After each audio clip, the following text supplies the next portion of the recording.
So what's the basic story? Well, as the novel goes, and again, I've tried to read almost all King's stuff, but there are things that I don't get to. I did get the Firestarter, but it didn't leave too much of an impression on me. From what I can see, it's a okay novel where he's still working out children with psychic powers. It's a very simple story. Basically, child has psychic powers. It's a girl. The government wants the girl to be used for some secret agent stuff, and her father, who also has some mutant powers, tries to save her, and they're basically just on the run, and then they get caught by the government. And as always, it ends with a bloody conclusion where she unleashes her powers.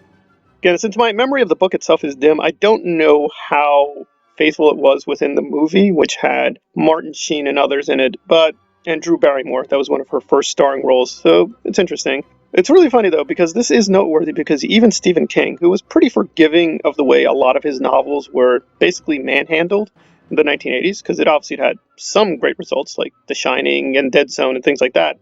But there were a lot of problems with the other productions. But he actually took special time for this one because he got a preview by the producers and he was very confident. He thought, oh, wow, they're really going to do something good. And then it comes out and he was just stunned at how just stupid and terrible it was. And usually he's trying to be nice in interviews, but he was like, yeah, I can't really say anything good about Firestarter. It was really, really, really terrible. And I agree. It's pretty atrociously stupid. And it has so many problems, political, aesthetic. And to me, the main problem is just how bloodthirsty Charlie is. Like, she literally ends the whole film by committing genocide. And granted, they're government agents, they deserve it, but it's so lunatic and silly. And at times you're wondering, like, well, how do these fire powers work? Because you're literally seeing these fireballs go after people, but you're like, well, where do they come from? Did she, like, get them from a magical portal? Or how are they targeting people? Because the fire powers are just, like, all over the place. Because it's not like she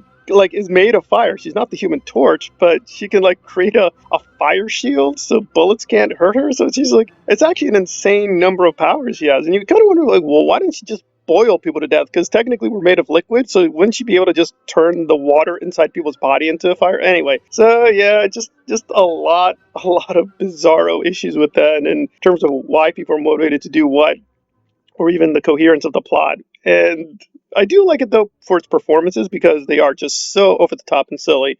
And Heather Locklear is there for a while. I thought she was interesting and cute, but that's about it. It was just a really mess of a whole film. And you kind of think to yourself, well, maybe they should remake it.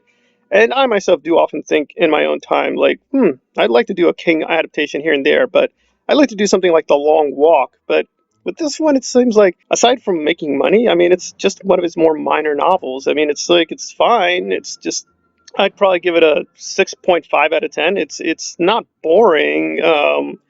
It's well written for what it is, but it's basically just a thriller novel, and you can pretty much guess most of the events, so you don't really have to read it. And there's nothing really big or significant added. It's really more if you're a King specialist or a King researcher, but aside from that, there's no major reason to do it. I mean, perhaps they'll come up with a miracle and they'll have some innovative way to tackle what they did with Firestarter, and they didn't get to it in the first film, but really, there's not much more to it. It's just, yeah, the girl has powers, she unleashes the powers, bad guys go up in smoke. It's a pretty simple thriller conspiracy novel. So unless they're going to do something incredible like David Cronenberg and really get into the paranoia of the characters, I don't see why people would want to see this. I mean, maybe it's going to be like a straight-to-DVD thing, putting real money behind this. I'm like, I guess King's name does have brand recognition, but not all his films make money. I mean, I'm trying to remember if even the recent Pet Sematary made a lot of money. I don't think it did. And I'm one of the people who was crazy enough to actually pay for Pet Sematary 2 when it came to theaters. So, after that one, I really was cold turkey on a lot of King stuff. And I just saw it on videotape, which I think was the best strategy because really it's a very mixed bag. Sometimes he gets really good collaborators, he gets really interesting people to do his work, but a lot of times it's very hit or miss. And so I'm going to guess this is going to be more of a miss than anything else, but I'll be curious when the trailer drops what kind of insanity they're going to do, because it can't possibly be worse than the other film adaptation, but I don't know. They've done it before. I mean, I've only seen some of the sequels, like, they come back again or whatever, and I catch little glimpses of it, and it's like, wow, I thought Carrie had issues, but wow, Carrie 2 or Carrie 3 is like, Jesus Christ. Just, Just stop it. You're just making fools of yourself. But we'll see. We'll see. Maybe they'll do something interesting with it, but I have my strong doubts. All right, this has been Pop Cult Analyzed on Adapting the King, even one we probably shouldn't. Thanks for listening.